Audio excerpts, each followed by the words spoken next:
Hello everyone, स्वागत है एक बार फिर आप सभी का हमारे सीएफ फाइनल केस रिवीजन में, जिसमें आज हम कवर करेंगे peer review statement which was amended in 2021, made applicable first time for your exams in May 2022. Exam point of view से इसका weightage one question possibly in descriptive part but definitely one question in the MCQ portion. There has been once a time जहाँ पे एक 10 mark की integrated case study पूरी peer review statement से आ चुकी थी. A very dynamic chapter which has amendment every alternate attempt. What we are discussing is relevant for May 2022.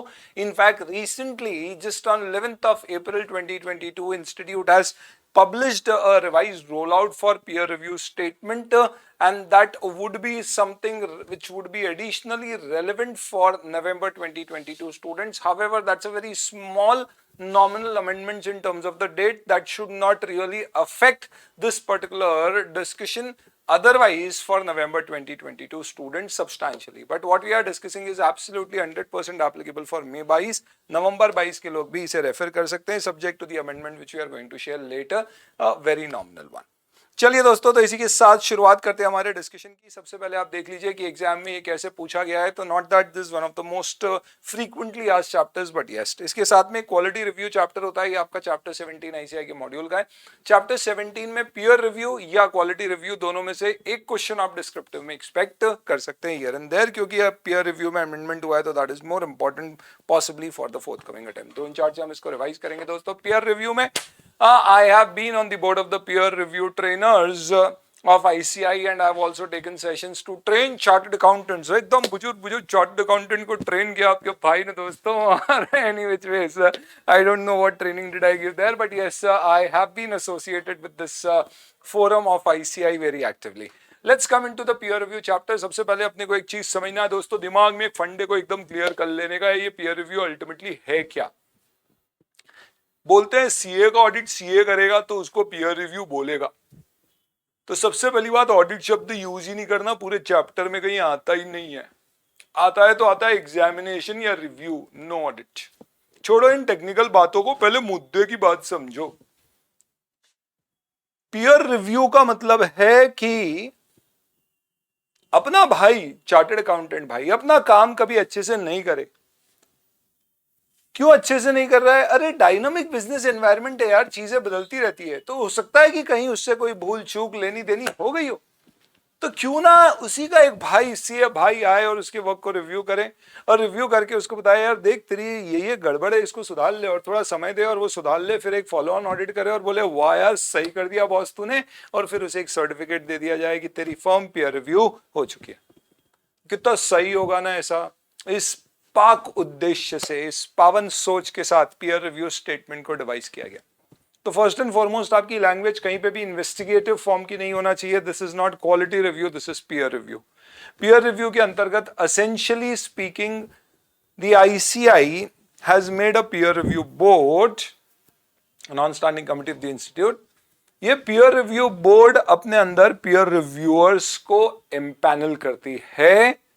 इनकी कुछ एलिजिबिलिटी क्राइटेरिया फिक्स होते हैं और ये तरह के लोगों को एम्पैनल करके प्रैक्टिस यूनिट, यानी कि जो हमारे सीए भाई लोग प्रैक्टिस में हैं, उनके यहां पर इन पीयर रिव्यूअर्स को भेजा जाता है और ये उनके सिस्टम्स और प्रोसेस का ऑडिट करते हैं। वाह वाह वाह वाह वाह वाह, किसका ऑडिट करते हैं बेटा? सिस्टम्स और प्रोसेस का ऑडिट करते हैं। यानी एक तरह से ये टेस्ट ऑफ कंट्रोल लगाते हैं कि सर अरे बिल्कुल सही, छा गए, एकदम सही कहा बेटा तुमने। ये सिस्टम्स और प्रोसेस का ऑडिट करते हैं, ये कंट्रोल्स टेस्ट करते हैं। और जब भी आप कंट्रोल टेस्ट करते हो दोस्तों, तो आपके मन में क्या होता है? हम चेक करते हैं एग्जिस्टेंस, इफेक्टिवनेस और कंटिन्यूटी। यानी ए, क्या controls have been put in place, and B, whether they have been consistently applied throughout the period of review, not audit. This is what peer review exactly is. Definition से शुरू करते हैं, रट्टा लगाओगे भूल जाओगे, समझ जाओगे, शायद याद रख पाओगे। What is peer review? It is examination and review. किसका? Of systems and procedures. Oh wow, what systems and procedures? Whether they have been put in place. By whom? By the practicing chartered accountant. PU. PU क्या है? ये PU का मतलब practice unit, जिसका peer review हो रहा है, जो सीए फॉर्म में प्रैक्टिस में है, जिसका हम रिव्यू कर रहे हैं। हम चेक कर रहे हैं एक एग्जामिनेशन और रिव्यू, सिस्टम्स और प्रोसीजर्स का। whether the same have been put in place by the practice unit, क्या practice unit ने उसे अपनी जगह पे existence की बात है basically put in place, and साथ ही साथ में whether the same have been consistently applied during the period under review. ये peer review है, यानी आपको एक बार दोबारा मैं रिपीट कर देता हूं, though we are revising but still very important, it is not an audit, it is a review examination of systems and procedures of the practice unit, whether those systems and procedures have been put in place by the practice unit and whether they've been consistently applied during the period of review. क्या systems और procedures की बात हो रही है, बस एक ये मुद्दा बच जाता है डिस्कस करने का. We are talking about those systems and procedures which will help you to ensure that quality of your assurance services as envisaged by the technical professional ethical standard as applicable, including the other regulatory requirements, is achieved. भाई एक CA की quality कब सही रहेगी एक practice unit की, जब वो अपने असाइनमेंट में क्वालिटी ला पाए. कौन से असाइनमेंट? सिर्फ अश्योरेंस असाइनमेंट, यानी कि पीयर रिव्यूअर सिर्फ अश्योरेंस सर्विसेज को रिव्यू करता है, जैसे आप अटेस्टेशन भी कह सकते हो, जिसका मेन उद्देश्य होता है किसी तरह का ओपिनियन आश्वासन देना. इसमें इंटरनल ऑडिट शामिल होगा लेकिन कुछ चीजें शामिल नहीं होंगी, जैसे कि वेरी इंपॉर्टेंट एग्जाम में पूछा गया है मैनेजमेंट कंसल्टेंसी सर्विसेज और प्योर कंपाइलेशन सर्विसेज. या तो मैं सिर्फ ज्ञान दे रहा हूं, कोई एश्योरेंस आश्वासन नहीं, या मैं सिर्फ कंपाइलेशन कर रहा हूं, एज इन आपके फाइनेंशियल स्टेटमेंट प्रिपेयर करके आपको दे रहा हूं, बैंक रिकंसिलिएशन स्टेटमेंट बना के दे रहा हूं, डेटा रिकंसाइल करके दे रहा हूं, स्टफ लाइक दैट. या फिर मैं आपको अटेस्टेशन सर्विसेज दे रहा हूं, सॉरी रिप्रेजेंटेशन सर्विसेज दे रहा हूं, या टेस्टिफिकेशन कर रहा हूं एज एन एक्सपर्ट विटनेस कहीं पे कोई फॉरेंसिक ऑडिट असाइनमेंट्स वगैरह. तो ये भी क्या है, इसमें I am basically going there and basically stating a fact. इसमें किसी प्रकार का कोई एश्योरेंस मैं नहीं दे रहा हूं, जो मेरे पास इन्फॉर्मेशन है वो दे रहा हूं. या मैं रिप्रेजेंटेशन करता हूं, तो मैंने आपको कोड ऑफ एथिक्स में भी बताया था, representation service do not involve any checking of the data provided. It simply involves taking the data and basically putting up that data in the correct style in front of the authorities. तो इसमें कोई assurance नहीं होता है, तो ये भी इससे excluded है. ड्यू डिलिजेंस एक स्पेसिफिक तरह का इन्वेस्टिगेशन है and that is why this is also excluded. Important याद रखने के लिए, टैक्स रिटर्न प्रिपेयर वगैरह आप करते हो या कोई भी एक्सपर्ट ओपिनियन आप प्रोवाइड करते हो which is just an opinion but not an assurance on any particular aspect of accounting और audit of a particular client, just an opinion on a case specific. ये सारी चीजें पीयर रिव्यू, जो peer review और practice unit का करेगा, वो practice unit ने ये सब जो सेवाएं दी है इन सबको वो रिव्यू के स्कोप से बाहर रखेगा.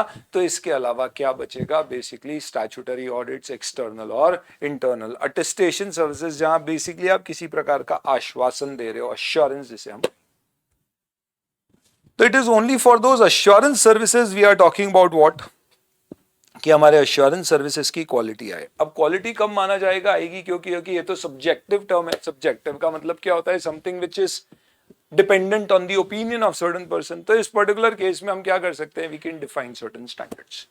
मैंने कहा भाई एसी कम करना, इसका क्या मतलब है? It is subjective. भैया ठंड ज्यादा लग रही है इसलिए टेम्परेचर इनफैक्ट कम करना, यानी और टेम्परेचर कम करके इसको, इनफैक्ट तो ठंड अगर आपको लग रही है, आपने कहा कि एसी कम करना है, इसका मतलब ब्लोअर कम करो. ये आपका मतलब गर्मी लग रही है तो टेम्परेचर कम करो. अरे सर क्या बोल रहे हो? सब्जेक्टिव कोई चीज होगी तो हमें डिफाइन करना पड़ेगा. तो रादर हमने क्या किया है? टेम्परेचर डिफाइन किया है कि भाई किसी को बोलना है तो साफ साफ बोले. क्या बोले? कि टेम्परेचर कम करो या ब्लोअर बढ़ाओ. सेम इसी तरह से क्वालिटी ऑफ सर्विस तब मानी जाएगी जब क्वालिटी के लिए कुछ स्टैंडर्ड्स इंस्टीट्यूट ने इशू कर रखे हैं आपके लिए. लॉ ने हो सकता है कोई रिक्वायरमेंट आपके ऊपर डाली हो, जब आप उसे अचीव कर लोगे तो हम कहेंगे कि yes we have achieve the quality requirements. And that is why quality as envisaged in the technical professional ethical standard TP multiple times term use होगी, और any other regulatory requirement. तो दोस्तों इसी के साथ आपकी डेफिनेशन आपके सामने होती है. पीयर रिव्यू के कोई भी क्वेश्चन में हो सकता है डेफिनेशन कोड करने की जरूरत पड़े. क्या है peer review? It is an examination and review. किसका? Of systems and procedures. क्या? whether they have been put in place by the practice unit to ensure that we get quality of services in assurance assignments as envisaged in the technical professional ethical standards and other as per other regulatory requirements, and whether these controls or procedures have been consistently applied during the period covered under review. Upon as such revision कर रहे हैं तो simple सी बात है, I could have just simply read it out, but ये drone charts वगैरह as such read out करना है तो आपके लिए चार्ट से आप खुद ही लेके पढ़ लीजिए, उससे फायदा नहीं होगा। I am just trying to relatively connect things. Take off अपना स्मूथ हो जाएगा, आगे की चीजें बहुत फटाफट आसानी से आप समझ पाओगे, पर ये बैकग्राउंड आपको अच्छे से समझ में आना चाहिए। तो इससे अब आप ऑब्जेक्टिव समझ सकते हो। एग्जाम में क्वेश्चन ऑब्जेक्टिव आएगा तो ये लिखना है, डेफिनेशन आएगी तो वो लिखना है। तो ऑब्जेक्टिव क्या है? To comply with technical professional ethical standard as applicable and other regulatory requirement, plus have proper systems including documentation to demonstrate quality of assurance service। तो पीयर रिव्यू का अल्टीमेटली उद्देश्य है कि भैया हम टीपी और अदर रेगुलेटरी रिक्वायरमेंट कंप्लाई करें ताकि क्वालिटी ऑफ एश्योरेंस सर्विसेज आए और इसे हम डेमोन्स्ट्रेट कर सकें। ओवरऑल ऑब्जेक्टिव क्या है? तो जब भी आप किसी कंपनी के पास ऑडिट करने जाते हो, इंटरनल ऑडिट खास तौर पे, तो आप कैसे उसको बनाते हो, दाना कैसे डालते हो? आप बोलते हो अरे समझो हम आपके भले के लिए, अरे समझो हमारा काम गलती निकालना नहीं है, अरे समझो हम तो आपके बिहाफ पे काम करके आपको और कुछ ऐसी चीजें बताएंगे जिससे कि आप चीजों को और बेहतर तरीके से कर सको। सेम इसी तरह से पीयर रिव्यू भी हमें उल्लू बना रहा है। Primary objective is not to find deficiency, हम आपकी गलतियां निकालने के लिए नहीं है, सुधार लाने के लिए। I don't know what is the difference between these two things. शायद आधा ग्लास खाली और आधा ग्लास भरा और कुछ नहीं।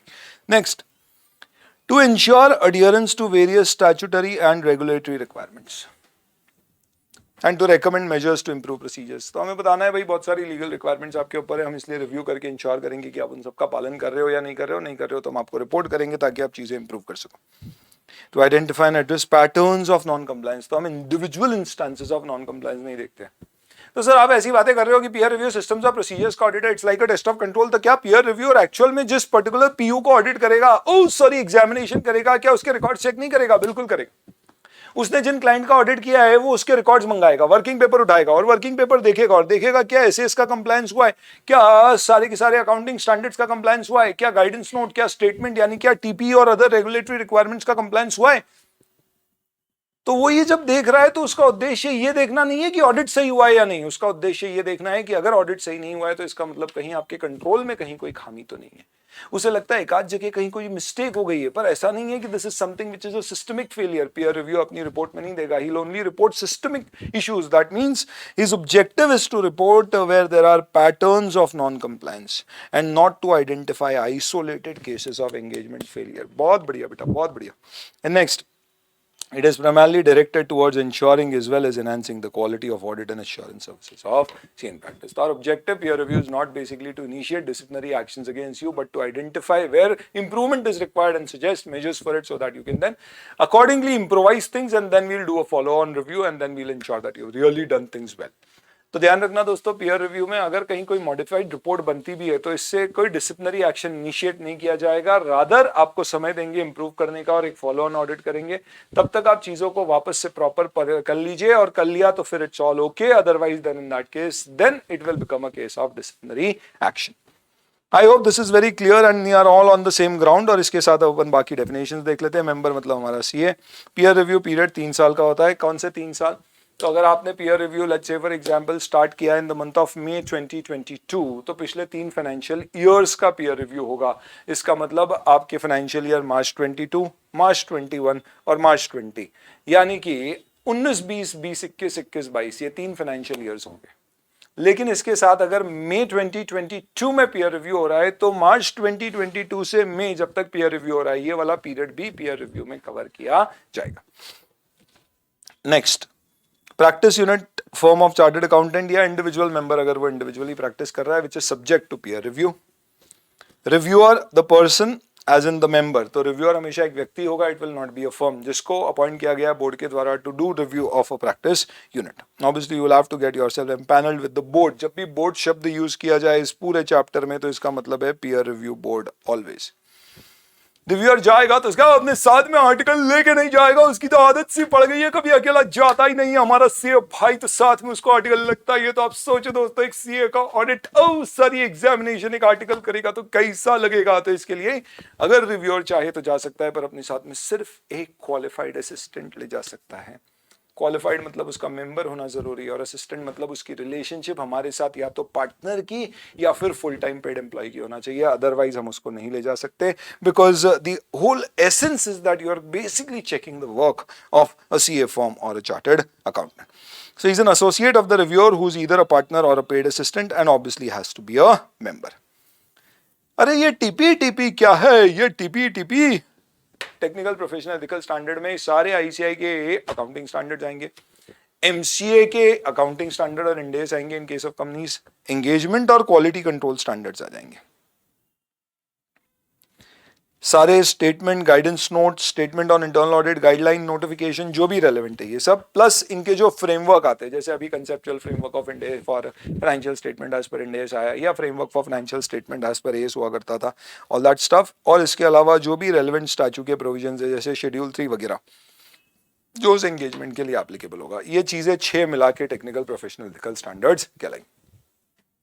Tender monitoring group is basically a group जो टेंडर्स वगैरह पब्लिश होते हैं उसको मॉनिटर करता है कि वो जो मिनिमम फीस की गाइडलाइन है फुलफिल हो रही है नहीं. और यूडन बेसिकली आपका एक 18 डिजिट सिस्टम है, आपको सारे के सारे रिव्यू ऑडिट और सर्टिफिकेट जो आप करते हो उसमें आपको यूडन देना पड़ता है.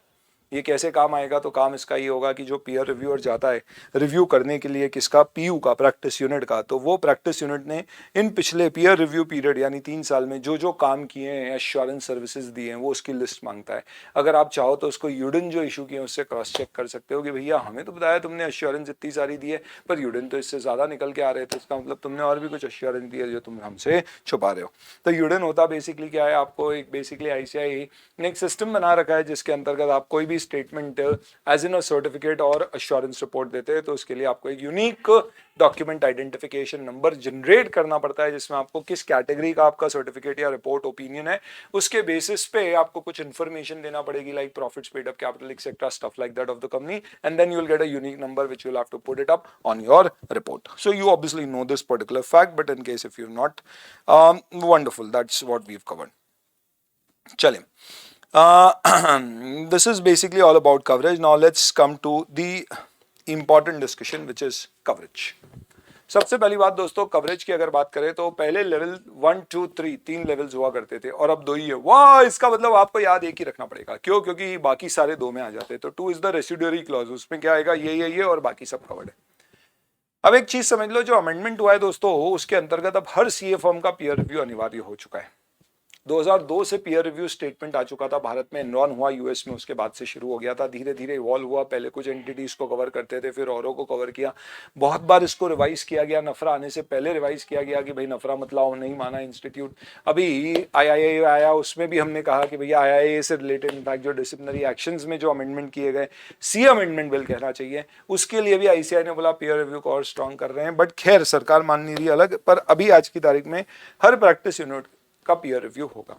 हालांकि इसका एक रोल आउट स्टेटमेंट निकाला गया है जिसके अंतर्गत आईसीआई ने एक रिवाइज्ड गाइडलाइन दी हुई है, जिसके अंदर उन्होंने प्लान किया है कि भाई कितने समय के अंदर अंदर हम सारे के सारे हमारे प्रैक्टिसिंग चार्टर्ड अकाउंटेंट यूनिट्स को पीयर रिव्यू में कवर कर लेंगे.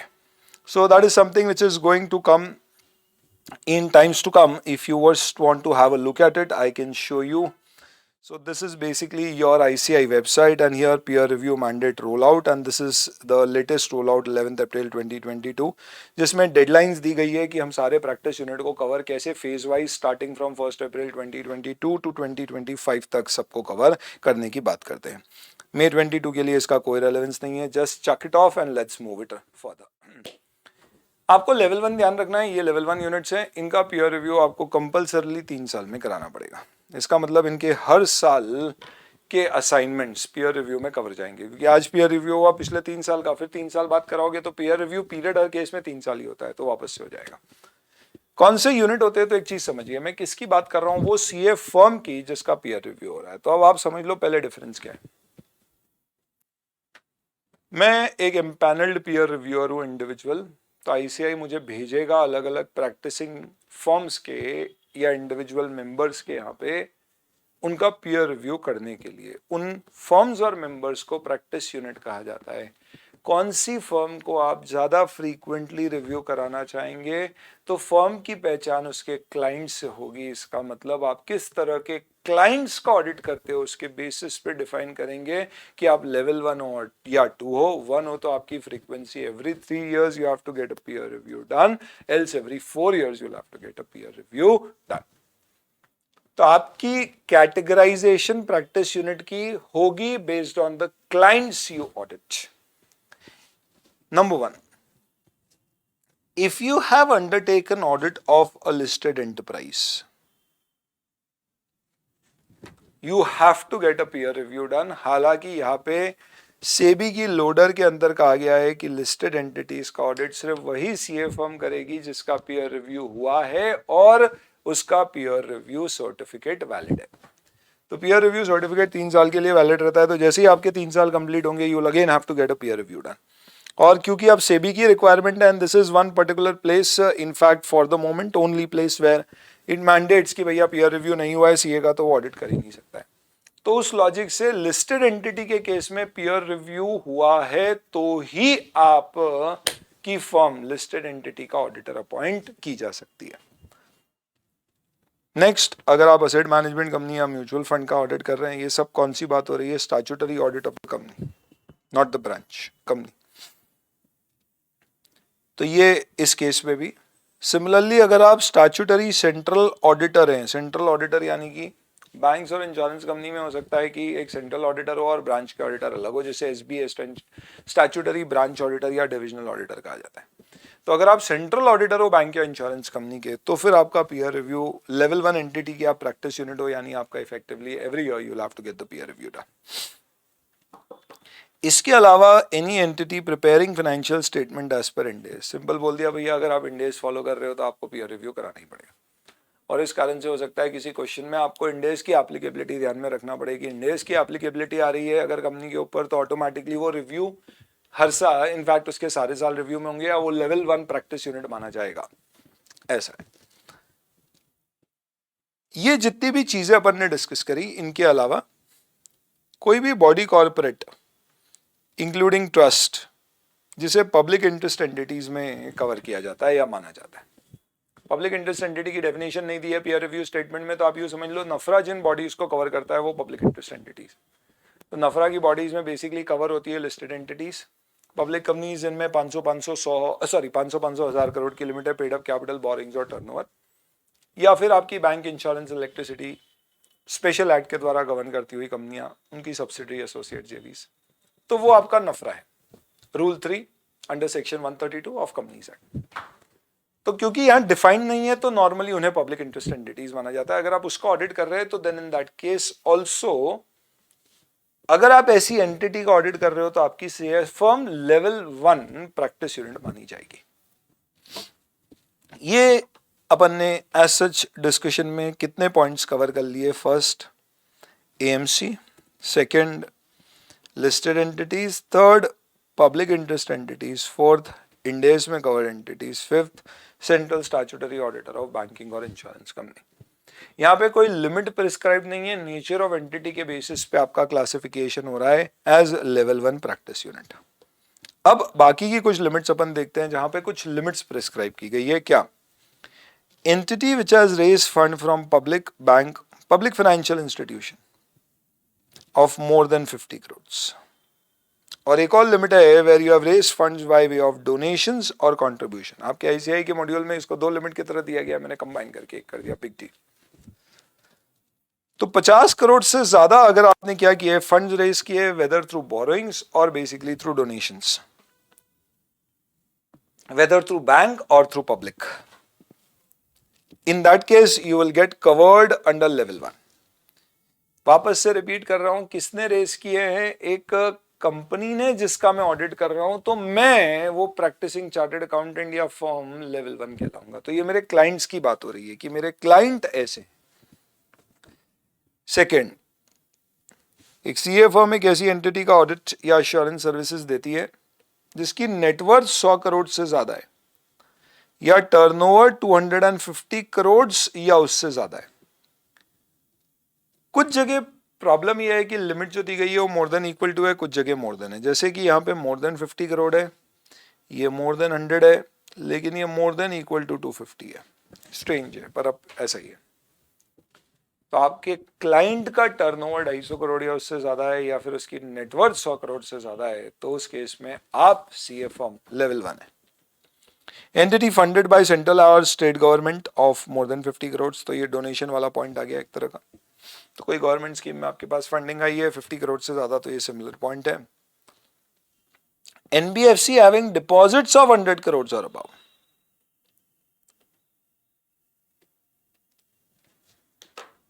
अब ये डिपॉजिट्स अगर आपने रेस किए तो बेसिकली अगर आप देखो तो टेक्निकली अगर आप 50 करोड़ से ज्यादा के फंड रेस कर रहे हो तो you are covered there itself. But यहाँ पे स्पेसिफिकली किसकी बात की गई है? डिपॉजिट से। तो डिपॉजिट हो सकता है आपने पब्लिक से रेज नहीं किया हो, कहीं और से किया, तो उस केस में ये वाली लिमिट आपके लिए एप्लीकेबल होगी। पर पब्लिक से आप 50 करोड़ के फंड रेज कर रहे हो, 50 करोड़ से ज्यादा के फंड रेज कर रहे हो, तो आप अदरवाइज 4th पॉइंट में कवर हो रहे थे। एंड फाइनली सेंट्रल और स्टेट पब्लिक सेक्टर अंडरटेकिंग और सेंट्रल कोऑपरेटिव सोसाइटीज जिनका टर्नओवर 250 करोड़ से ज्यादा है, या मोर देन इक्वल टू नहीं है, या फिर जिनकी नेटवर्थ 5 करोड़ से ज्यादा है। तो these are strange limits, you will have to kind of mug these up। इसको सिंपल तरीका याद रखने का 5 नेचर ऑफ एंटिटी के बेसिस पे, 5 लिमिट्स के बेसिस पे। नेचर ऑफ एंटिटी के बेसिस पे listed entity, asset management companies, आपकी म्यूचुअल फंड्स इंक्लूडेड, जो कंपनीज इंडेस फॉलो करती है, सेंट्रल स्टैट्यूटरी ऑडिट अगर आप बैंक इंश्योरेंस कंपनीज का कर रहे हैं, और इनके अलावा public interest entities, body corporate trust. अब आते हैं कुछ लिमिट बेस्ड। तो लिमिट बेस्ड में पहले अपन बात करते हैं फंड्स रेज की। अगर आपने पब्लिक से, bank, financial institution, public financial institutions मोर देन 50 करोड़, या सेंट्रल स्टेट गवर्नमेंट की डोनेशन से मोर than 50 crore, this is based on the funds raised.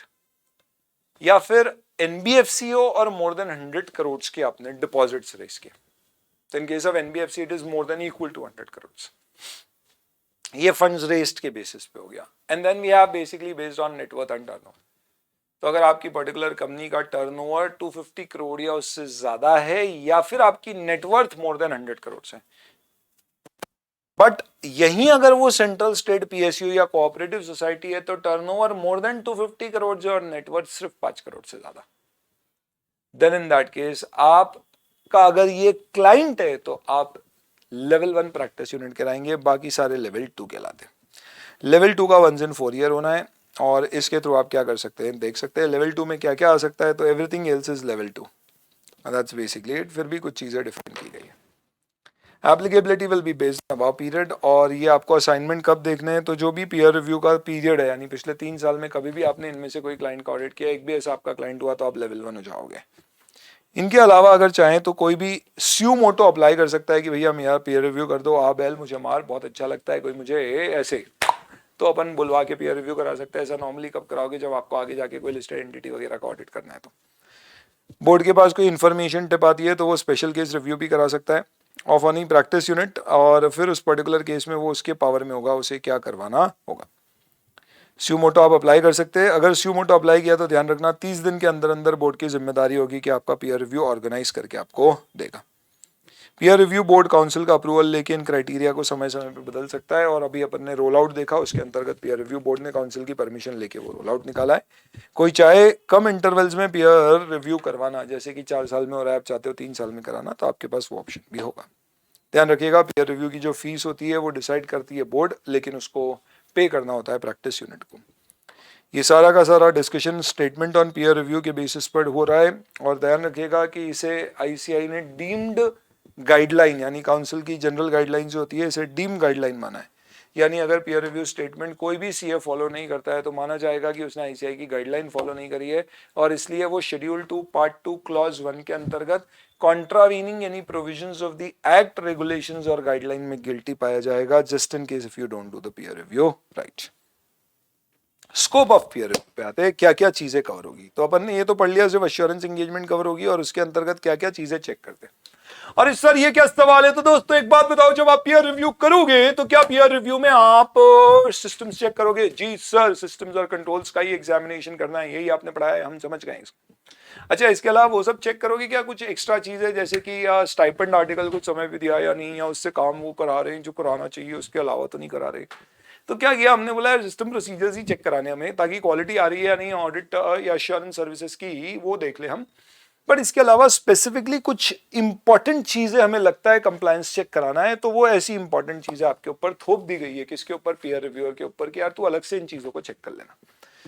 तो सबसे पहले हमारा उद्देश्य क्या है, क्वालिटी ऑफ रिपोर्टिंग सही आना चाहिए। हमें इंश्योर करना है टीपी का कंप्लायंस हुआ है नहीं, इसके लिए हमें सिस्टम्स ऑफ प्रोसीजर्स देखने हैं। 3 चीजें एडिशनली ऐड कर दी गई है। एक, क्या आप प्रॉपर ट्रेनिंग अपने आर्टिकल्स को दे रहे हो। बी, आर्टिकल स्टाफ जो भी है, आर्टिकल्स की क्या attendance register, work diary, stipend payment और रिलेटेड रिकॉर्ड्स प्रॉपर्ली मेंटेन्ड है या नहीं। आर्टिकल को देखो कितनी तवज्जो दी गई है, क्योंकि धीरे धीरे प्रजाति नहीं तो विलुप्त हो जाएगी, at least for most of the CA firms. And finally council members को अलग अलग डायरेक्शन और गाइडलाइंस देती है, जैसे fees charge, number of audits to be taken, register to be maintain होता है ना, आपको रजिस्टर बनाना होता है company audit, tax audit, assignments का, उसका भी कंप्लायंस चेक करना। So these 3 are nothing to do with assurance service, but these are relating to your own record keeping. This is also specifically included in the scope of peer review. तो question scope of peer review का आएगा तो ये सब लिखोगे। बहुत बढ़िया, ये peer review बोर्ड है, आप जनरली देख सकते हो 12 लोगों का मेंबर्स होगा, मिनिमम 50% काउंसिल के बाद नॉमिनेटेड होंगे। ये लोग क्या करेंगे, इनका क्या काम होगा, तो टर्म 2/3 मेंबर की कम से कम काउंसिल में उनकी जो टर्म है या 3 साल जो भी कम है वो होगी। रोटेशन चेयरमैन वाइस चेयरमैन हर साल किया जा सकता है, वैकेंसी आई तो बोर्ड फिल करेगी। रिस्ट्रिक्शन, डिसिप्लिनरी कमेटी या बोर्ड ऑफ डिसिप्लिन का कोई मेंबर पीयर रिव्यू में नहीं होगा। रिपोर्ट, जब भी काउंसिल की मीटिंग होगी उससे पहले इनको अपनी रिपोर्ट देनी होगी। मीटिंग जब भी होगी तो मिनिमम 3 लोग होना चाहिए, क्योंकि 3 में ही झगड़े होंगे, 2 में क्या होएगा, डेडलॉक आ जाएगा। तो मिनिमम 3 और 1/3 विच एवर इज एटलीस्ट इतने मेंबर्स आपके प्रेजेंट होना चाहिए, विच एवर इज हायर आप बोल सकते हो, या 1/3 और एटलीस्ट 3 ऐसा कह सकते हो, जिसमें चेयरमैन नहीं तो वाइस चेयरमैन तो होना ही चाहिए। नहीं है तो फिर आपको आधी घंटे तक रुकना है और फिर एडजर्न कर देना और अगली बार जब भी होगी मीटिंग करना है। कम से कम आपको एक कैलेंडर क्वार्टर यानी Jan Feb March is 1 calendar quarter, April May June is 1 calendar quarter, उसमें एक मीटिंग तो आपको रखनी ही पड़ेगी। कॉन्फिडेंशियलिटी का डिक्लेरेशन होता है पीयर रिव्यू में, and it has to be signed by all the reviewers, members of the peer review board, any qualified assistant which is being assisted, and the practice unit is also bound by confidentiality, though it is not required to file any declaration for it. confidentiality में आपको क्या ensure करना है, the basic objective is क्योंकि यहाँ पे एक reviewer एक सीए फर्म के यहाँ जा रहा है और उसके सारे क्लाइंट के वर्किंग पेपर्स वो चेक कर सकता है, तो he is basically getting access to a lot of information. That is why the reviewer needs to really have a good confidentiality compliance.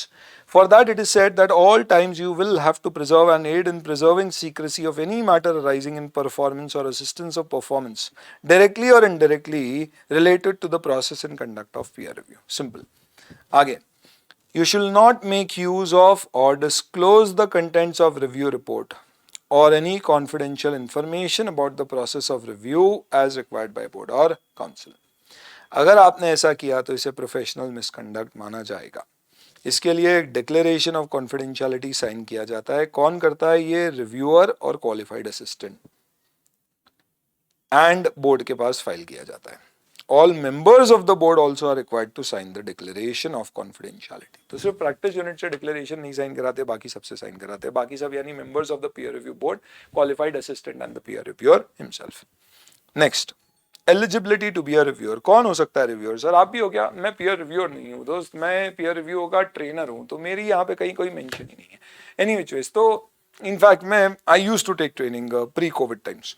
तो अब अपन आते हैं रिव्यूअर की एलिजिबिलिटी के ऊपर। एलिजिबिलिटी ऑफ रिव्यूअर का मतलब क्या है, कौन रिव्यूअर अपॉइंट हो सकता है? तो ये पूरे के पूरे स्टैंडर्ड स्टेटमेंट में इनफैक्ट 7 का आंकड़ा बड़ा काम का है। तो सबसे पहली बात आप ऐसे याद रख लेना कि जो मेंबर प्रैक्टिस में कम से कम 7 साल का ऑडिट एक्सपीरियंस है, यानी आज वो प्रैक्टिस में और उसका पुराना कम से कम 7 साल का ऑडिट एक्सपीरियंस है, तो उसे आप अपॉइंट कर सकते हो। पर सपोज कोई मेंबर ऐसा है जो इंडस्ट्री से प्रैक्टिस में आया है और अभी प्रैक्टिस में, यानी आज प्रैक्टिस में होना तो अनिवार्य, तो ये आप उसे रिव्यूअर अपॉइंट करना, क्योंकि उसको तभी चीजें समझ में आएंगी। पर उसका पिछले 7 साल का एक्सपीरियंस हो सकता है ड्यूरिंग हिज टर्म ऑफ और as an employee of a particular company. So he was maybe, let's say for example, employee in a CA firm or any company doing internal audit and all. So उसमें कहा गया है कि उसका कम से कम 10 साल का ऑडिट एक्सपीरियंस इंडस्ट्री में होना चाहिए और कम से कम प्रैक्टिस में आने के बाद 3 साल का एक्सपीरियंस होना चाहिए। 10 - 3 7 ऐसे याद रख लेना। तो अगर आप अभी प्रैक्टिस में हो तो ही आप रिव्यूअर हो सकते हो, अगर आप पहले से प्रैक्टिस में थे तो 7 साल का ऑडिट एक्सपीरियंस, अगर आप पहले से प्रैक्टिस में नहीं थे, पहले इंडस्ट्री में थे, तो वहां पे कम से कम 10 साल, और प्रैक्टिस में आने के बाद कम से कम 3 साल का एक्सपीरियंस आपका होना चाहिए। चलिए तो दिस इज 10 + 3, ऐसे 13 हो गया, याद रखने के लिए 10, 3, 7 ऐसे मैंने बताया, और कुछ नहीं। Then has undergone training and cleared the requisite test for peer review, इसी के लिए मैं ट्रेनिंग देता था उनको ताकि वो टेस्ट पास करते थे। And then furnished a declaration prescribed by the board at time of empanelment as peer reviewer.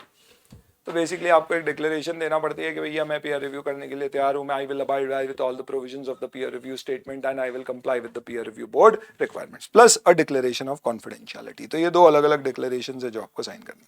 तो भैया पीयर रिव्यूअर बनने के लिए आपकी सबसे पहले एलिजिबिलिटी आएगी 7 साल या 10 + 3 साल वाले प्रोविजन से, उसके बाद आपको ट्रेनिंग टेस्ट पास करना है, उसके बाद एक आपको साइन करना है declaration with respect to the peer review statement and a declaration of confidentiality. ये सब करने के बाद आप एलिजिबल हो गए पीयर रिव्यू करने के लिए। ध्यान रखना दोस्तों, पीयर रिव्यू कौन करेगा? आप सोचिए अगर चोर को ही मैं भेज दूं चोरी पकड़ने के लिए तो हो सकता है कि वो बहुत अच्छे से चोरी पकड़े, लेकिन आप समझिए कि सामने वाला उसको तवज्जो ही नहीं देगा। मतलब क्या मजे आएंगे दोस्तों कि आपके घर पर मैं हूं एक पीयूसी इन प्रैक्टिस और मेरे घर पे एक पीयर रिव्यूअर आया और मैंने बोला हाँ तुम तो वही हो ना, तुम्हारा नाम आईसीआई की मैगजीन में छपा था, बड़े पॉपुलर हुए थे तुम, डिसिप्लिनरी एक्शन लिया था ना इंस्टीट्यूट ने, 6 महीने तक तो तुम्हारी प्रैक्टिस सीओपी छीन ली थी और आज तुम पीयर रिव्यू कर रहे हो। क्या बात है दोस्तों, चोर अब चोरी पकड़ेंगे। सही बात है, तुमने इतनी चोरी की है, तुमको तो मालूम है चोरी कैसे होती है, मजाक उड़ जाए। इसलिए कहा गया है कि पीयर रिव्यूअर उसी को अपॉइंट किया जाएगा जिसके अगेंस्ट में कोई डिसिप्लिनरी एक्शन ना तो पेंडिंग है, ना उसको कभी पास्ट में प्रोफेशनल या अदर मिसकंडक्ट के लिए गिल्टी होल्ड किया गया है डिसिप्लिनरी कमिटी या बोर्ड ऑफ डिसिप्लिन के द्वारा या कोई कॉम्पिटेंट कोर्ट के द्वारा। He should not have been conducted for moral turpitude and offence punishable with imprisonment. उस ऑफेंस में इम्प्रिजनमेंट का प्रावधान अगर दिया है लॉ में तो फिर आप गए, भले ही आपको इम्प्रिजनमेंट हुआ है या नहीं।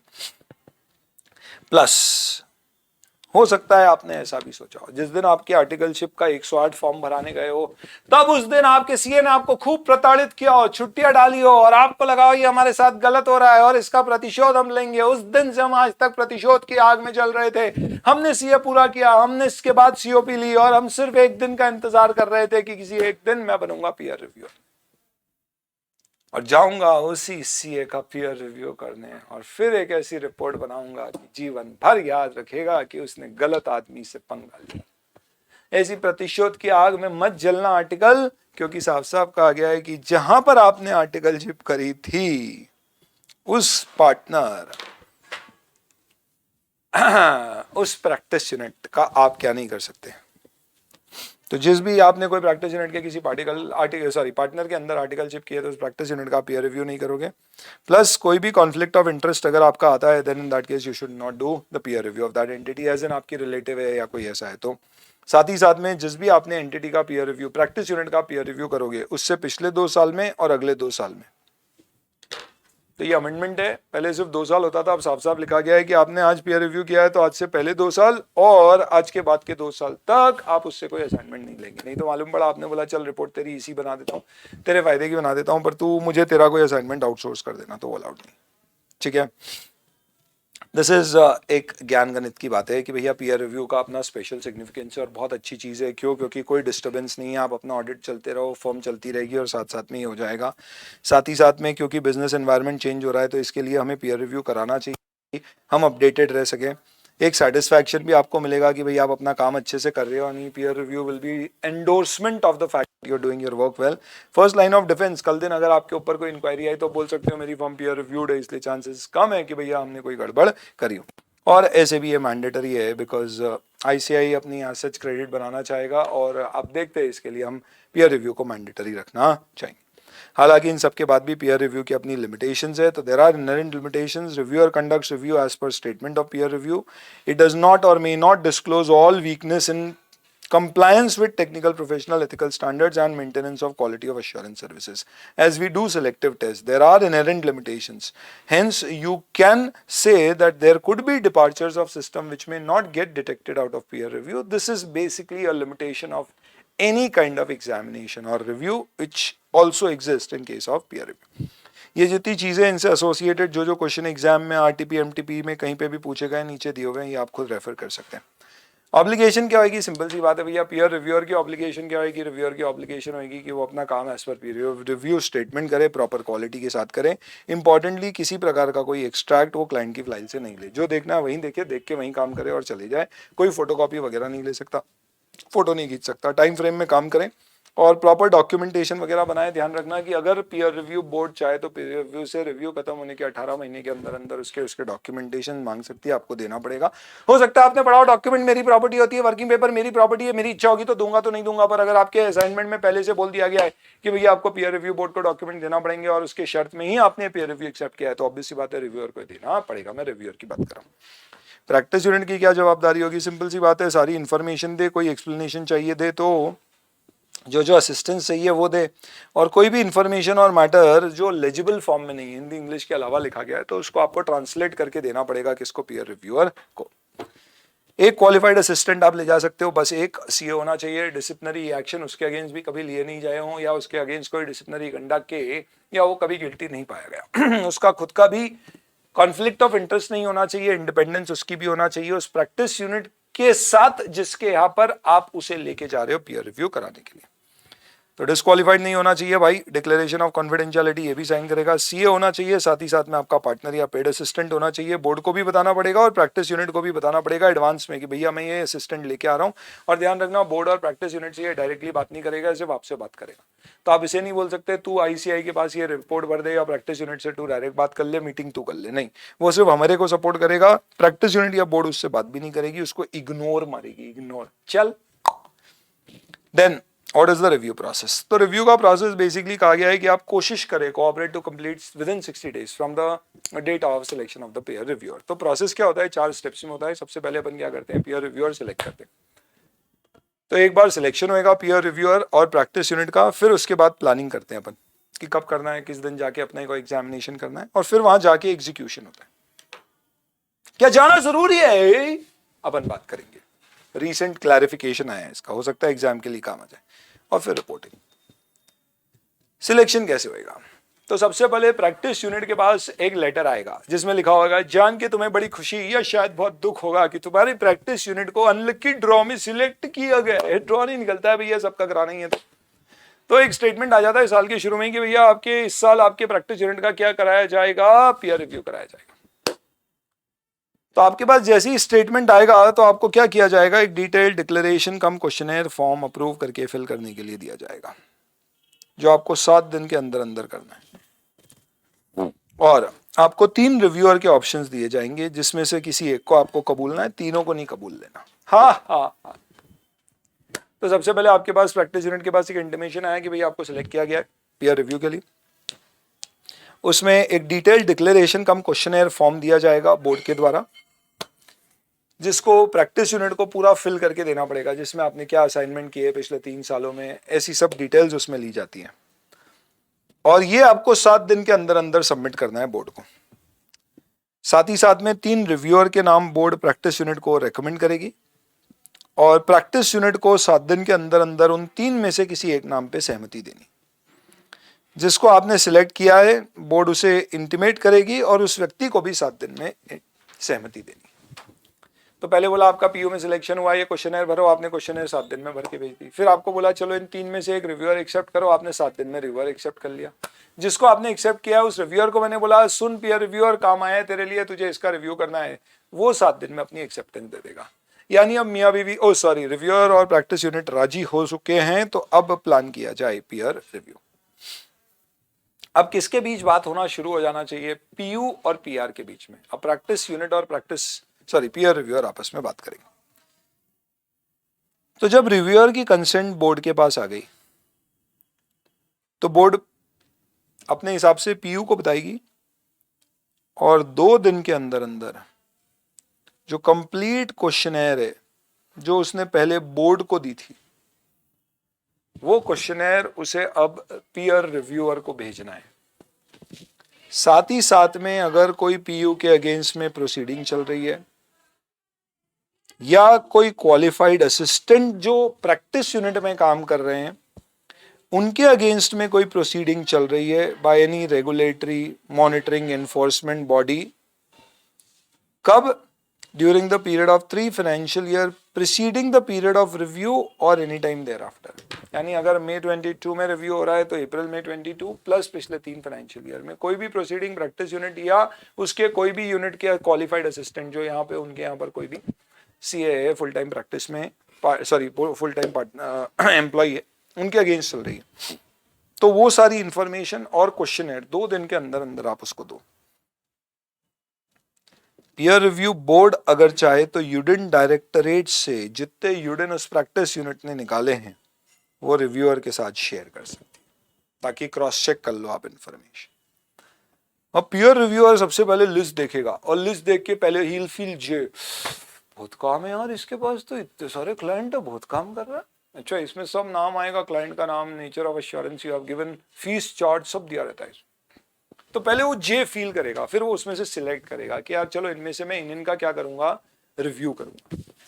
तो क्या करते हैं, पीयर रिव्यूअर को सैंपल सिलेक्शन करना पड़ता है, बाद में वो चेंज कर सकता है, ऐसा अमेंडमेंट हुआ है, पहले ऐसा स्पेसिफिकली नहीं था। तो आप एक सैंपल सिलेक्ट करोगे कि भैया प्रैक्टिस यूनिट तुम्हारे ये 5 क्लाइंट है, कौन कौन से क्लाइंट है, चलो एक तो तुमने इंडिगो एयरलाइंस का ऑडिट किया है, चलो एक मैं उसको चेक करूंगा, एक तुमने रूरल इलेक्ट्रिफिकेशन कंपनी का ऑडिट किया है, एक उसको उस अश्योरेंस असाइनमेंट के वर्किंग पेपर्स में चेक करूंगा, एक हमने देखा है कि तुमने let's say for example concurrent audit assignment लिया है, एक वो वाला मैं चेक करना चाहूंगा। तो ऐसे करके आप 5, 10, 15, 20 जितने भी सैंपल सिलेक्ट करने आप टिक करके उसको बोल दो ये असाइनमेंट है जो मैं चेक करना चाहूंगा। कितने समय में? 7 दिन। तो you'll have to select a sample of assurance services to be reviewed within 7 days of receiving the information. आपको कोई भी एडिशनल क्लैरिफिकेशन चाहिए तो आप ले सकते हो, फिर आप प्लान करोगे on site review. On site review जो प्लान किया जाएगा उसके लिए कम से कम आपको 5 डेज का इंटीमेशन देना है, यानी ऐसा नहीं बोलना कल आ रहा हूं मैं, कम से कम 5 दिन का इंटीमेशन उसको देना पड़ेगा आपको। और कोशिश करना कि 60 दिन के अंदर अंदर from the date of notification to practice unit of it selection of review, यानी जिस दिन पीयू को बोला था कि यार तेरा रिव्यू कराना है उसके 60 दिन के अंदर अंदर पूरा प्रोसेस हो जाना चाहिए। ये सब हो गया, अब आप उसके यहाँ पे जा बैठो। तो एग्जीक्यूशन का मतलब क्या है, you will have to visit. So you can visit any of the head office branch of the practice unit, but you cannot stay there for more than 7 working days. पहले 7 to 15 होता था, अब 7 maximum. यानी आप उसके यहाँ पे maximum कितने दिन के लिए डेरा जमा सकते हो? बस 7 दिन, उससे ज्यादा नहीं। That's it. सर हमें जाना ही नहीं है, तो ICAI ने फरवरी में क्लैरिफिकेशन दिया है कि कोविड वगैरह के कारण कई सारे पीयर रिव्यू ऑनलाइन कंडक्ट किए गए, वर्चुअल मोड में किए गए, तो कोई प्रॉब्लम नहीं है, आप कर सकते हो। उसकी कुछ गाइडलाइंस फॉलो करना पड़ेगी और रिव्यूअर को रिपोर्ट में लिखना पड़ेगा कि ऑनसाइट रिव्यू वर्चुअली किया गया था, फिजिकली जाके नहीं किया गया था। अब आप वहां जाओगे तो आप क्या करोगे, तो मैंने आपको बोला था ना कि ये एज सच क्या है, this is more of a compliance review. तो आप सबसे पहले इसमें कंप्लायंस रिव्यू चेक करोगे, रट्टा मारने की चीज है। कंप्लायंस रिव्यू में आपको IMOSO चेक करना है, I फॉर इंडिपेंडेंस। तो आपको सबसे पहले चेक करना है कि अब देखो आप एक चीज समझो, लेट्स से फॉर एग्जांपल मैं क्या कर रहा हूँ, मैं पीयर रिव्यू और अपॉइंटेड हूँ। मैं किसका पीयर रिव्यू और अपॉइंटेड हूँ? PwC का पीयर रिव्यूअर हूँ। तो PwC के पीयर रिव्यू में मैंने क्या किया, उसके कुछ क्लाइंट्स जिसका पीयर रिव्यू PwC के कुछ क्लाइंट्स जिसका उसने अश्योरेंस ऑडिट किया है वो मैंने सिलेक्ट किया। अब मैं वहां जाके पहले उसके सिस्टम चेक करूंगा। तो सबसे पहले मैं देखूंगा कि क्या इंडिपेंडेंस मेंटेन करने के वहां प्रॉपर सिस्टम है या नहीं। सेकंड, क्या proper system with respect to maintenance of skills and standards of the staff, employ, partner, engagement partner यानी SA220 या SQC1 है या नहीं। देन जरूरत पड़ने पे क्या आउटसाइड कंसल्टेशन लिया जाता है, और कंसल्टेशन लेते हैं तो SA220 स्पेसिफिकली बताता है कि एंगेजमेंट पार्टनर की जिम्मेदारी है, कैसे लेना है, कैसे इंप्लीमेंट करना है, क्या रिस्पॉन्सिबिलिटी है। तो आउटसाइड कंसल्टेशन। स्टाफ का रिक्रूटमेंट, सुपरविजन, डेवलपमेंट वापस SA220 या SQC1 में दिया गया है कि you have to have a proper HR policy in place, तो उसका कंप्लायंस आप चेक करोगे। एंड फाइनली आपका ऑफिस एडमिनिस्ट्रेशन यानी जो भी डॉक्यूमेंटेशन वगैरह रखना है, एक्स्ट्रा आपको रिकॉर्ड्स मेंटेन करने, आर्टिकल की स्टाइपेंड, वर्क स्टेटमेंट, ये सब चीजें। तो कंप्लायंस रिव्यू में ये 5 एरियाज को आपको चेक करना है, रट्टा लगा लो। अच्छा, ये जो अपन ने सैंपल सिलेक्ट किया था, ये सैंपल सिलेक्शन का बेसिस क्या होगा, ये यहाँ पे दिया हुआ है। इसके ऊपर एग्जाम में क्वेश्चन पूछे गए 1 से ज्यादा बार। How do the peer reviewer decides, तो आप PW का पीयर रिव्यू करने जा रहे हो तो उसके कौन कौन से क्लाइंट्स को आप सैंपल में सिलेक्ट करोगे, that should depend on, obvious सी बात है, it will depend on the nature, size and fees charged for each of the client. बड़ी फीस वाले डेफिनेटली शामिल करेंगे, पर ऐसा नहीं है सिर्फ बड़ी शामिल करें। You should also check the size and nature of the assurance service, you should check कौन सी एंगेजमेंट में कितने पार्टनर मेंबर्स इन्वॉल्व थे, जिसमें बड़ी टीम का इन्वॉल्वमेंट है डेफिनेटली उसको आप शायद कवर करना चाहेंगे। Fees charge received, GST paid, proportion of total fees charge, उसका प्रपोर्शन कितना है वो भी हो गया। प्लस आप ये भी देखिए कि प्रैक्टिस यूनिट की कितनी लोकेशन ब्रांच ऑफिस है, तो आप चाहेंगे शायद कि अलग अलग लोकेशंस के एटलीस्ट कुछ कुछ असाइनमेंट चेक किए जाए। What is the methodology which practice unit is adopting to accept new assurance assignment, उसको भी आप देखिए, और उनके क्वालिटी कंट्रोल स्टैंडर्ड्स जो वहाँ पे फॉलो हो रहे हैं, क्योंकि आपने सुना होगा ऐसे 220 SQC1 में एक्सेप्टेंस और रिटेंशन ऑफ क्लाइंट की पॉलिसी होती है, तो उसके बेसिस पे भी आप देख सकते हैं। तो हो सकता है वो लोग कुछ क्लाइंट्स को एक्सेप्ट करते समय कैटेगराइज करते हो हाई रिस्क लो रिस्क, तो उसके बेसिस पे आप डिसाइड करें कि चलो यार इसको अपन सेलेक्ट करते हैं। इंपॉर्टेंट चीज़ अब ये है दोस्तों कि जो आपका इनिशियल सिलेक्शन है आप चाहें तो बाद में उसको कम ज़्यादा कर सकते हैं। चलो, कंप्लायंस रिव्यू हो गया, इसके बाद सब्सटेंसिव रिव्यू कहलाता है। तो then you will have to do the substantive review. तो रिकॉर्ड्स का रिव्यू करोगे तो सब्सटेंसिव अप्रोच। तो अब आपका रिव्यू का तरीका क्या होता है, तो यहाँ पे बोला हुआ है कि आप ये 3 तरह के प्रोसीजर्स लगा सकते हो, मेथड्स ऑफ ऑडिट प्रोसीजर्स जो अपन देखते हैं, अलग अलग methods of applying audit procedures. तो यहाँ पे ऑडिट नहीं है, रिव्यू एग्जामिनेशन है। तो examination can be through observation, आप चीजें देख सकते हो, इंक्वायरी कर सकते हो आप लोगों से वहाँ पे, या फिर सबसे सही तरीका होगा इंस्पेक्शन ऑफ डॉक्यूमेंट्स। तो ये तरीके से आप क्या करोगे, अपने प्रोसेसेस लगाओगे। कंप्लायंस अप्रोच में आपको बेसिकली चेक करना है कंट्रोल प्रॉपर है या नहीं है किससे related, assurance service, internal control, substantive check, financial statement presentation, conclusion reporting. तो पीडब्ल्यूसी का लेट्स से फॉर एग्जांपल एक क्लाइंट अपन ने पकड़ा, let's say for example that is Indigo airlines.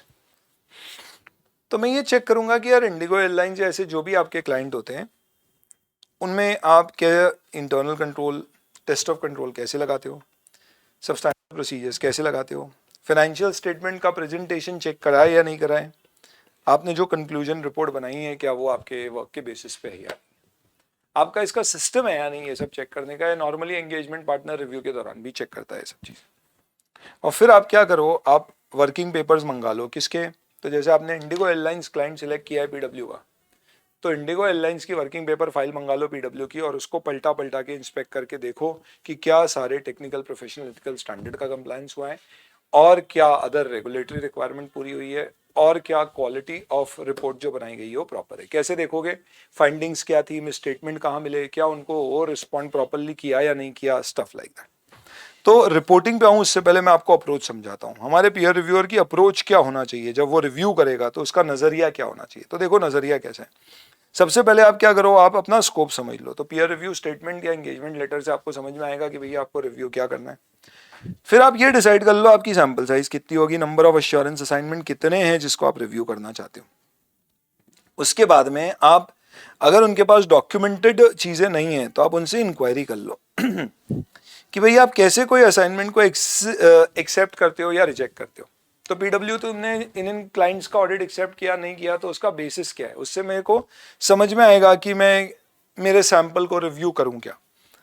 और फिर उसके बाद आप कंप्लायंस और सब्सटेंसिव प्रोसीजर्स का कॉम्बिनेशन लगाओ जैसा अपन देख रहे हैं। इसको लगाने का उद्देश्य क्या है, क्या पॉलिसी और प्रोसीजर आपके सफिशिएंट है to ensure compliance with technical professional ethical standards, और क्या वो स्टाफ को कम्युनिकेटेड है। और इसमें आप वर्किंग पेपर्स चेक करके देखोगे कि जो कंक्लूजन है फाइंडिंग्स के अनुसार है या नहीं। तो वर्किंग पेपर में भाई जो रिपोर्ट बनी है वो अनमॉडिफाइड है, तो आपकी फाइंडिंग्स भी ऐसी होना चाहिए कि कोई मिसस्टेटमेंट नहीं है, या है तो मटेरियल नहीं है, या मैनेजमेंट ने करेक्ट कर दिया। तो इसका मतलब जब आप रिकॉर्ड्स इवैल्यूएट करते हो तो फाइनली आपको क्या चेक करना है। तो देखो एक चीज समझो, अब आप कोई डिटेल में रिकॉर्ड में एक एक चीज तो पढ़ने नहीं वाले हो, तो मेनली आप क्या करोगे, यू विल फाइंड और basically look at significant things. तो जितने significant issues, matters, problems audit के दौरान पीडब्ल्यू यानी मेरे प्रैक्टिस यूनिट को फेस हुई थी, वो वर्किंग पेपर में कहीं दिखेगी, उसका क्या हुआ ये देखो। जो उसके सिग्निफिकेंट डिसीजंस उसने लिए थे, प्रोफेशनल जजमेंट, सिग्निफिकेंट मैटर्स, उसके डॉक्यूमेंटेशन से देखो वो प्रॉपर है या नहीं है। फाइनली क्या एडिक्वेट ऑडिट एविडेंसेस गैदर किए गए हैं to support the conclusion drawn, सही है या नहीं। तो ये आपकी अप्रोच होती है रिव्यू करने की, इसके बेसिस पे आप एग्जीक्यूशन करोगे and then there will be reporting. Reporting के अंतर्गत सिंपल सा क्या होगा, आपने पूरा रिव्यू कर दिया, उसके बाद आप अपनी पीयर रिव्यू रिपोर्ट बनाओगे, प्रिलिमिनरी रिपोर्ट बनेगी, वो रिपोर्ट दी जाएगी प्रैक्टिस यूनिट को। अगर उसमें कोई मॉडिफिकेशंस है, क्वालिफिकेशन है, उसके जवाब लेंगे। आप सेटिस्फाइड हो जवाब से, क्लीन रिपोर्ट बना के एक कॉपी यूनिट को और एक बोर्ड को दे दो, उसके बेसिस पे सर्टिफिकेट इशू कर दिया जाएगा। पर आप संतुष्ट नहीं हो तो फिर आप क्वालिफाइड रिपोर्ट दे सकते हो, उसकी भी एक कॉपी प्रैक्टिस यूनिट को और एक कॉपी बोर्ड को दी जाएगी। फिर बोर्ड आपको बोलेगा कि भैया जो जो क्वालिफिकेशन है उनको सुधारो, फिर आपका फॉलो ऑन ऑडिट होगा जो 1 साल के अंदर होगा।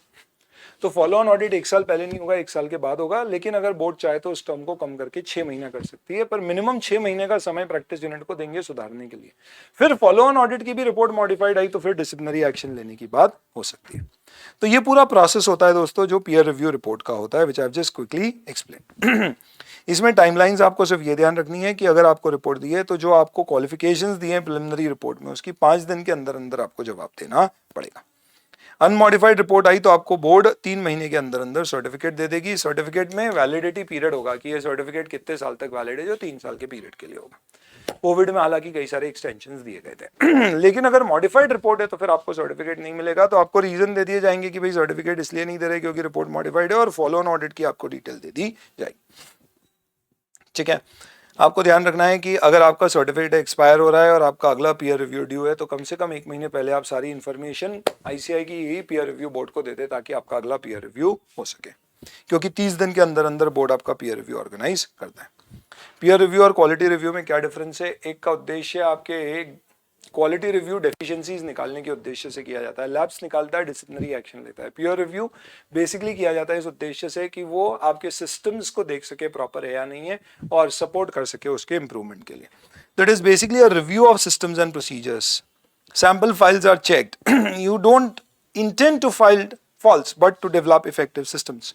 It is aimed at improving the quality of service. It is not acting as a deterrent, but it helps as a support. Whereas quality review, which is a separate chapter, एक particular assignment में अगर doubt है कि गड़बड़ किया है काम तो उसको चेक करके देखेंगे काम गड़बड़ है क्या, और है तो फिर डिसिप्लिनरी एक्शन इनिशिएट करेंगे।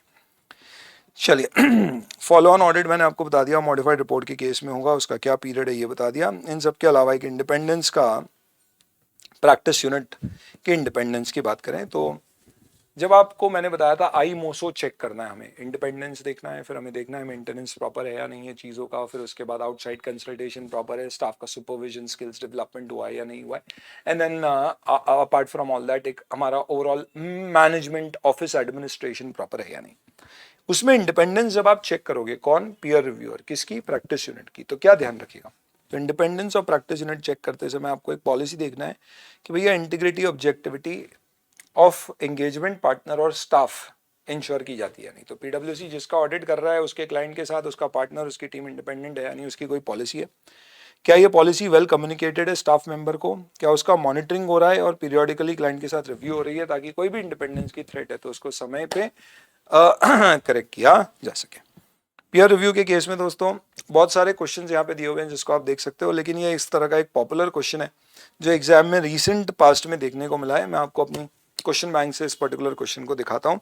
आरटीपी दिसंबर 2021 का ये क्वेश्चन है जिसका आंसर आरटीपी में जो दिया है उसको मॉडिफाई करने की जरूरत है। क्यों? क्योंकि सारे क्वेश्चन पीयर रिव्यू के आईसीआई के स्टडी मटेरियल 2022 से पहले की जितने भी पब्लिकेशन में आए वो सब पुराने फॉर्मेट या पुराने पीयर रिव्यू स्टेटमेंट के बेसिस पे आंसर दिए।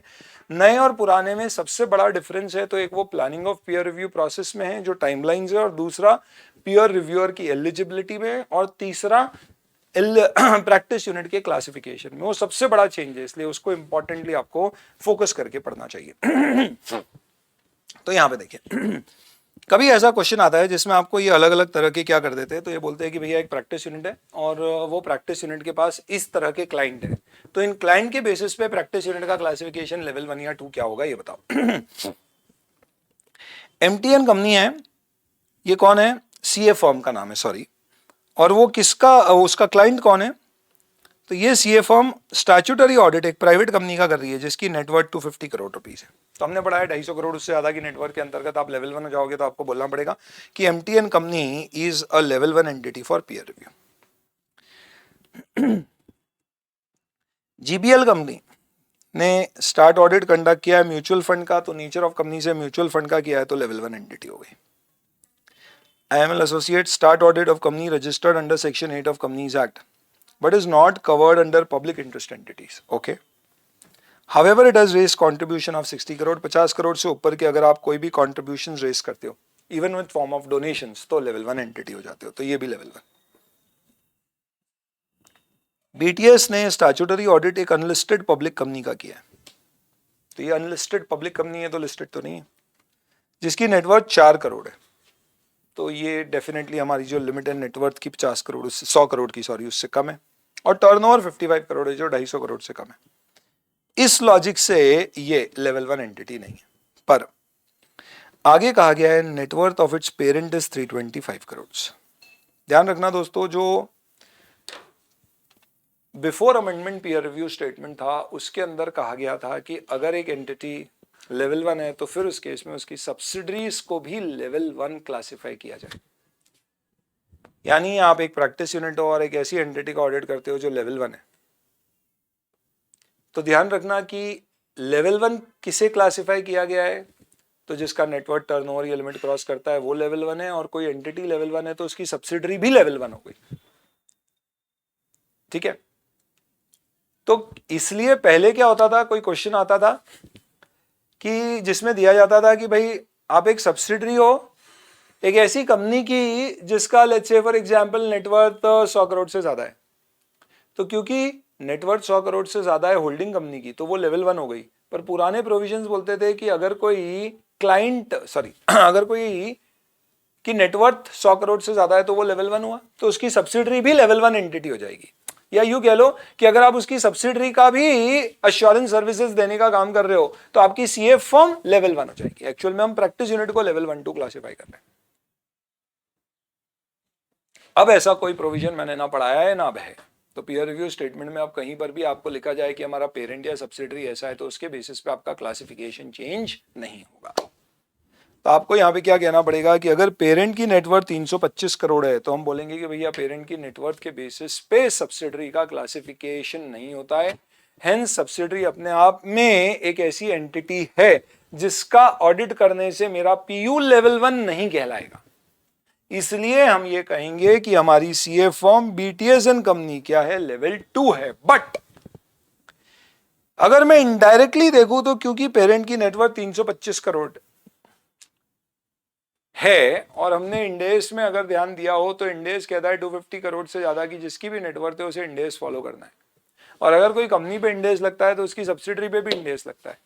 तो उस लॉजिक से अगर पेरेंट पे इंडेस लग रहा है तो उसकी सब्सिडरी पर भी इंडेस लगेगा, और इंडेस फॉलो करने वाली सारी कंपनी का ऑडिट करने वाले सीए फर्म्स लेवल 1 कहलाते हैं।